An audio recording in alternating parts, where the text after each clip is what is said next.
Hi everyone.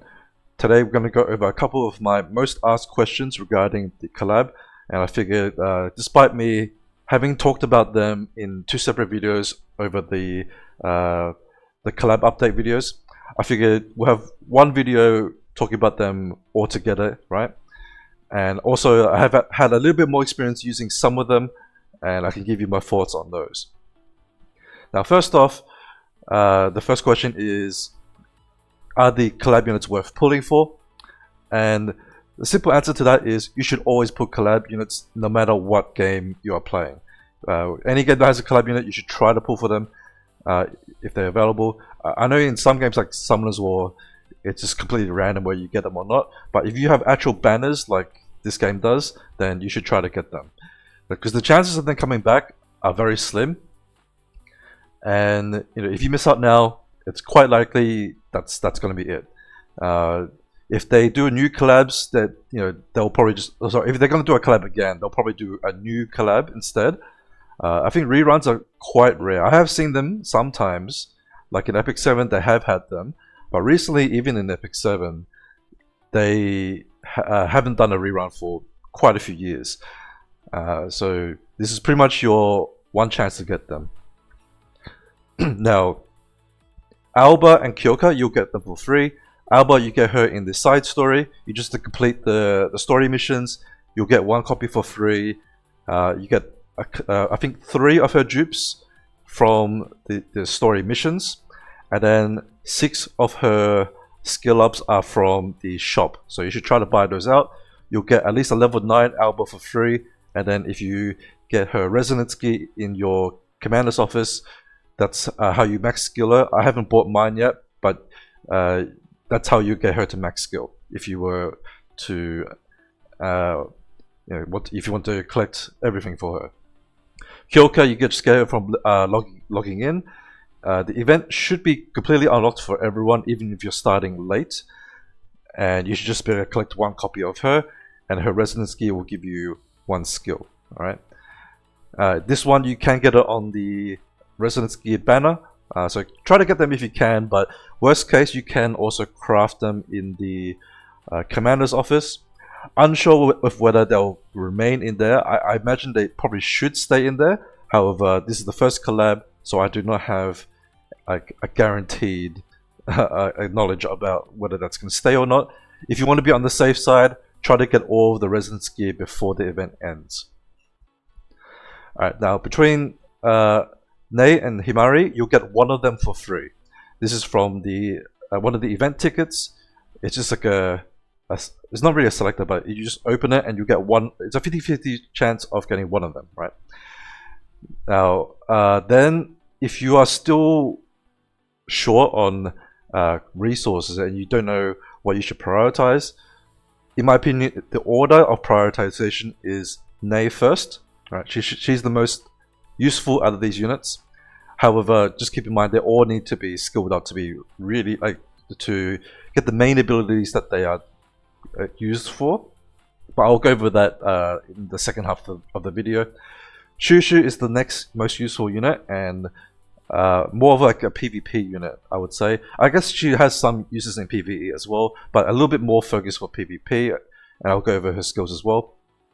Nei is more of a raid unit, also useful in just general PvE. I guess you could use her as a buffing unit in PvP as well, but I think there are better units to use over Nei. And Tenka is the third most useful.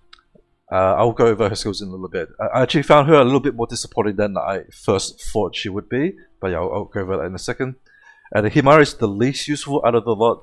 Therefore, if in the 50% ticket you get the Himari, then you definitely need to pull Nei. But if you pull Nei, then you can wait on Himari, get the other 2 units first before you pull for Himari. Alright, then the next question I get asked very often is, are the units worth building as a new player? So I do recommend to pull all of them, or the ones that you need to pull for. However, building them is a different story. Because just because I say it's worth pulling for them doesn't necessarily mean they are worth building straight away as a new player.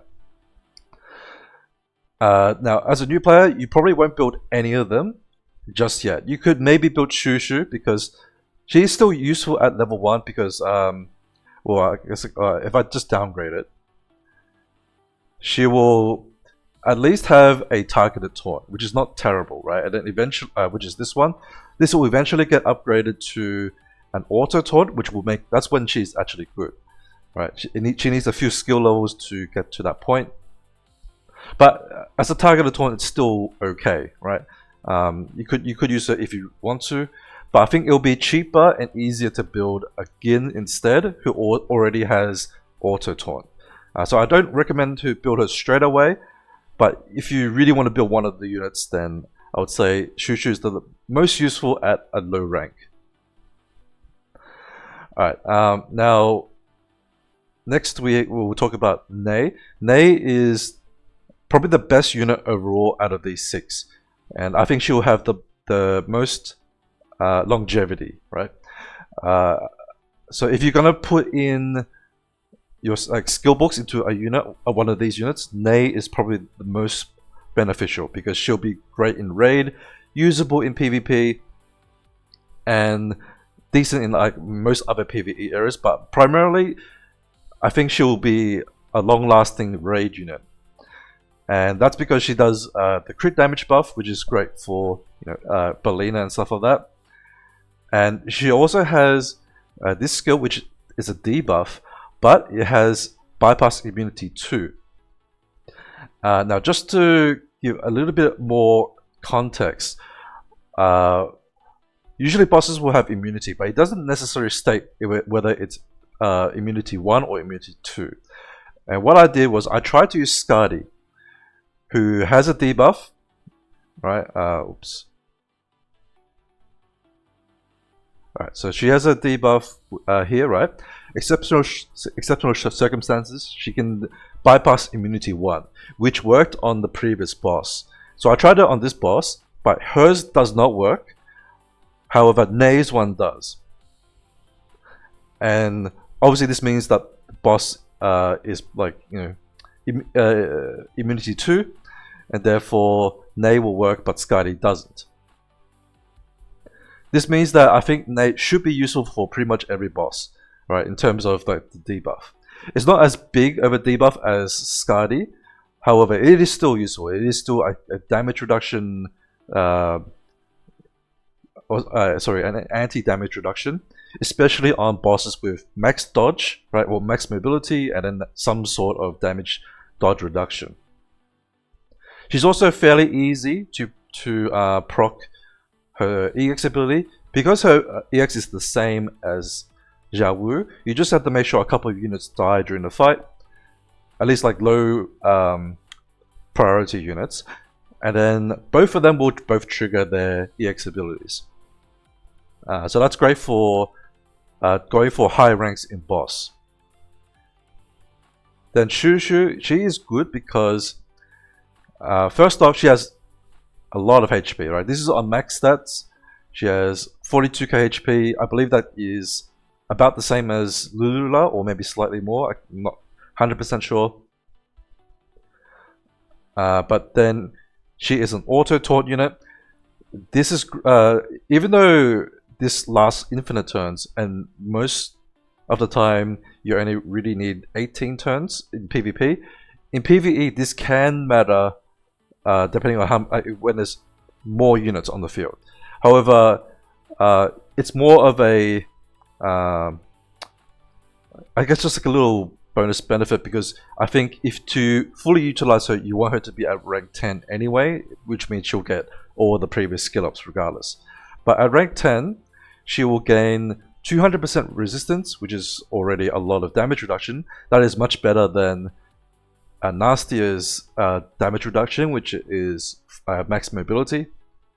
In my opinion, at least. I think it'll be a lot harder to take out Shushu compared to Nastia. However, I think you probably will run both of them in your team, because just having like a couple of auto taunts helps protect your team so much, right? Because a lot of the time, if your Nastia just dies on turn 1, then you'll need another taunt to protect your team after that. And then having Shushu there to block the next attack is great. But another thing that makes her really powerful is this ability here, which is it's a debuff that reduces it actually reduces all units on the field to 20%. I didn't know this, but I thought it was just one person or maybe whoever is in her within her attack range. But it actually just does it to everyone on the field. And this cannot be reset, and you can have one instance of it, right? So you can't like dispel it, I believe. And that is pretty powerful, right? Because a lot of units go for 100% armor at the moment. I'm unsure whether if let's say you overcap and then you apply this, whether it drops it down to 100%, or whether it just straight up removes it after the calculation, and therefore the highest amount of armor you can have is 80%. I'm not too sure on that, how that works. I'll probably have to do some testing on that. But regardless, for any team that doesn't have a Mo on it, then this is already going to like hurt a lot of the armor tanks like Jack Sui and stuff like that. And just having Shushu on your team with this level 10 could mean that you could run T-Starry again, because there's not going to be any units with max armor, and then but she could probably kill off like a Jack Sui who isn't at max, right? And that could bring her back into the meta. I'm not 100% sure on that, but it is something that is worth testing. And that's why I think she will be the second most useful unit there, right? If you prioritize PvP more than PvE, then sure, you could probably go for Shushu first instead of Nei. That's really up to you, but I personally recommend to prioritize PvE first. That's why I say Nei is better. Now let's talk about Tenka. Tenka, it was a little bit disappointing for me. Now I skilled her up so that she could get her maximum damage reduction from dodging. And she works really well as a tank with this ability. I even tried her on the raid boss and she was working. Alright, and I'll just show a quick example on here. Now, if you understand the boss's targeting, you can position her to take the hit, right? No, this is not quite right. I have to rearrange this a little bit. Okay, because the boss will always attack the second unit in the middle row. So you just position something like this, where there's at least one square gap because the boss AoEs the whole thing, right? Or the whole circle around the unit. And the Tenka can just tank it forever there. Now I'm gonna swap. I was trying to use Kyouka here, but it didn't quite clear, and I think it's just because she doesn't do enough damage. So I'm just gonna put in an actual unit here, right? Now the rest of it is mostly your very typical raid setup. You got your Franca, Fleur, and Maybell. Obviously, if you don't have a over limit Fleur, don't use her. And then Nei for her buff. So we'll just play like a few rounds just to show you the Tenka in action, right? So the boss is gonna attack after Belina, and it's gonna hit, right? And it did nothing because she has maximum dodge damage reduction, and I believe this should last the whole fight, right? So if I skip, then we clear it, right? This is not the best score, but it is clearable like that.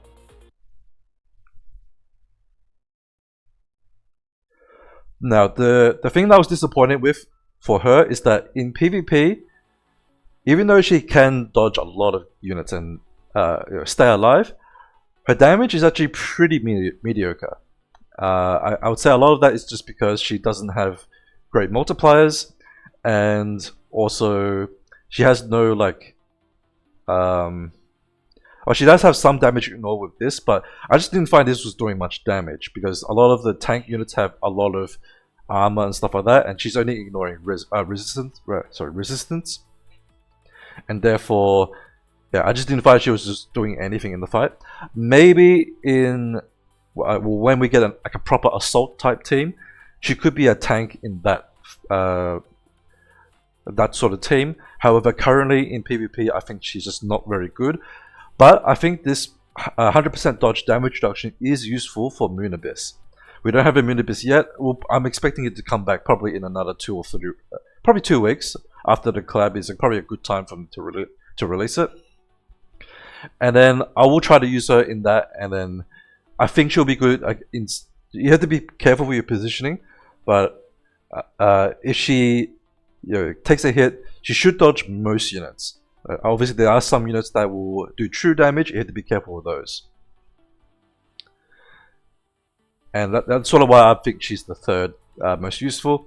And then Himari is the least useful just because she's a heavy unit.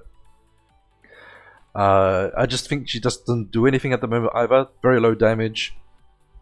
I didn't put in the skill ups for her because I just didn't feel it was worth it. I don't have like a proper heavy team anyway to make use of her.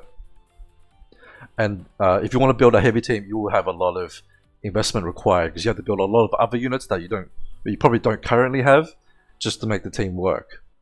That's why I think she's the lowest priority. Now, in terms of building units, the second questions that I usually get is, are these units worth building as a new player?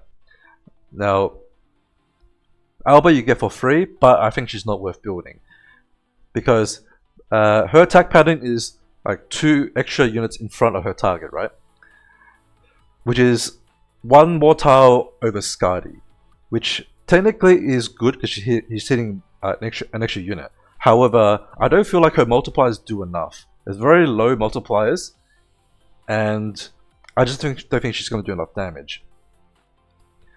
Whereas Skadi does fixed damage, and therefore she'll go through anyone with armor or whatever, and she's just like she's also much cheaper to build as well because she's only a rare unit. Whereas Aoba, if you want to fully build her, you're going to need to buy these from the commander's office, which costs 500 of the currency each, which is quite expensive, and just developing her is much more expensive than a rare unit, right? More experience, more like star materials, etc. And I just don't think she's going to be worth your investment. Similar thing with Kyouka. I don't think Kyouka is a bad unit necessarily, but you really want skill ups to make most units work. So even though Aoba has skill ups, I just think her skill kit is lacking. Despite that, Kyouka, I think with skill ups she is good, but those are very expensive because she is a transcendent unit and they use very premium currency, right? Or you have to use your crystals to buy to like pull extras of her, right? Both of those options are very expensive, and therefore I just don't think she's worth building. I will just leave it alone. Wait for a better transcendent unit that is worth putting those type of resources into. Now for these 4, Shushu is probably the most useful out of the 4 if you're going to build it as a new player. I still don't think you should build it because I think it will be cheaper to build Gin at the beginning, and Gin is a lot easier to skill up as well, and provides the auto taunt ability straight away. Whereas Shushu is a targeted taunt without skill ups. I can't. I'll have to downgrade her to show you. But at rank 1, she has to attack first before she gets her taunt, right? But with skill up upgrades, I have to check where it is. I think it's at rank 5.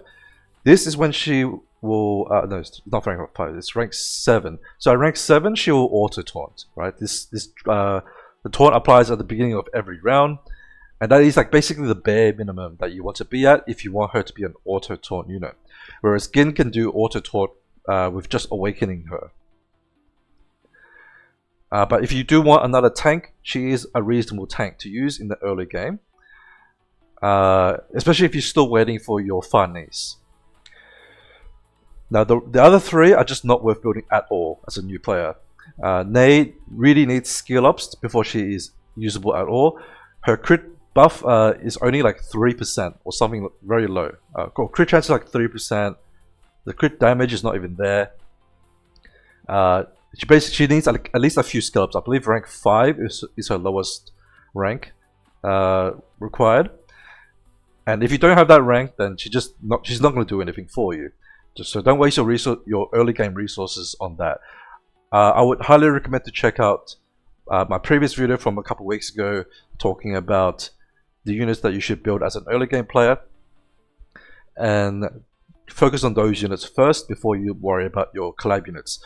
Therefore, in conclusion, for your collab units, pull one of each for collection purposes and for in case people find those great uses for the units, then you can save up your golden books and apply them to the unit you want to build then. But for now, just hang on to them and wait for more information before you waste your not waste your resources, but before you spend your resources, which are very limited in this game. Even for me, I've burnt up all just to test some of these units out. I used up all of my experience tokens, and I'm spending on this account. Right, I haven't necessarily farmed that much experience, but all the excess I had before are now all gone.